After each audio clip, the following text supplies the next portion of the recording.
The topic we are discussing today, rule of law, democracy, sustaining peace. How does that translate into a personal story? For me, it began immediately when I finished university. Armed with my law degree and having specialized in gender studies, I was ready to take over the world. I was ready to work for women's rights. I was ready to work for the marginalized communities. I was given an unprecedented opportunity. An organization for women lawyers had just been formed in my country. So immediately, I was given the opportunity to become one of the first lawyers to provide legal assistance to women in vulnerable communities. I took that with youthful energy, with enthusiasm, and I went out into the communities.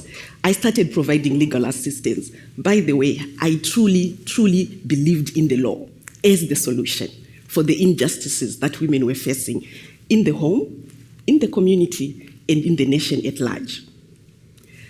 But you can imagine, after a few years of doing this work, listening to these stories, distraught stories of women, day in, day out, 30, 40 stories in a day.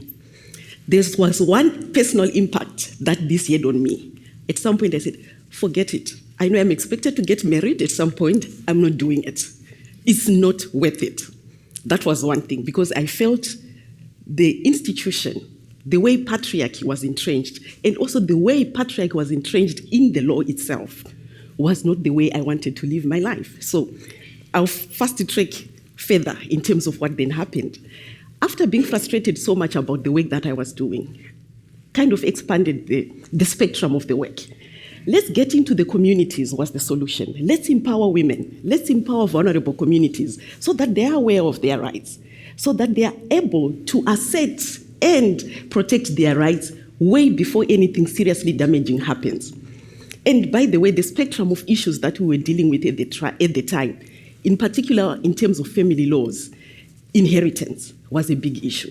A lot of women would be disinherited from the property that they worked so hard for.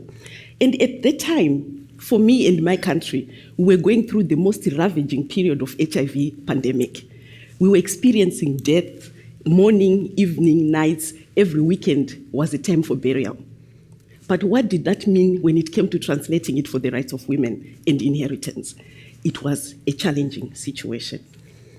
The next aspect that we looked at was, okay, we are doing all the empowerment processes, we are providing the legal aid as much as we can, but the law itself is problematic. We need to change the law. How do we change the law? I think this is really, for me personally, I found the most difficult process. I didn't realize back then in my youthfulness and possibly my naivety at the time that changing the law takes years. Eventually also implementing the law and making it a reality for vulnerable communities and for women also takes a lot of time, and it takes a lot of years. It so happened that during that time, my country was going through a constitution reform process. We were like, yes, this is the holy grail. What better place than the constitution to fully entrench the rights of the communities, to fully entrench the rights of women, to fully entrench the rights of all citizens. We went back to the communities and shared with them this big news. We started talking about the constitution and galvanizing women and communities' energies and power to say, come to the table. Yes, the table was full of political actors.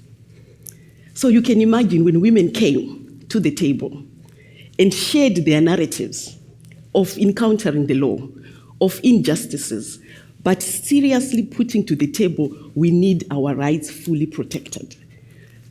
Gender equality, equality of the sexes, rights to land, rights to property. How can all of this be fully entrenched and protected by the Constitution in the first instance?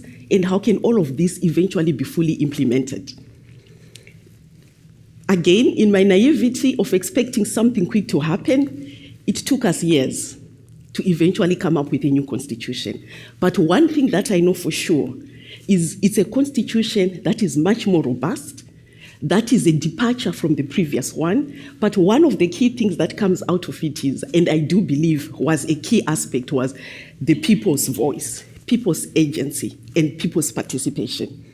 Yes, we do have institutions of rule of law, of democracy, critical and important as they are nothing without the voice of the people. So you will see that throughout our engagement, the aspect of people-centric, listening to people. Today we talk of the language of leave no one behind within the context of the Sustainable Development Goals, right? And again, I think this is really a critical and a central part in whatever context we are working, at the community level, at the national, at the regional, at the international space, in the international spaces. We should never forget that if whatever it is we do, we have to fully and respectively reflect the voices of the people and the voices of the citizens. I will end on a personal note, which is to say, my name is Revai, and I know there are some Zimbabwean colleagues who are in the room. Somebody told me, just as I was growing up as a young girl in the village, that Revai means to just talk. And I thought to myself, no, that's not what my name means. My name means to speak out. And for that reason, I do believe that engagements, giving people the opportunity and the right to speak out, is part of building democracy, sustaining peace, and strengthening institutions of rule of law. Thank you.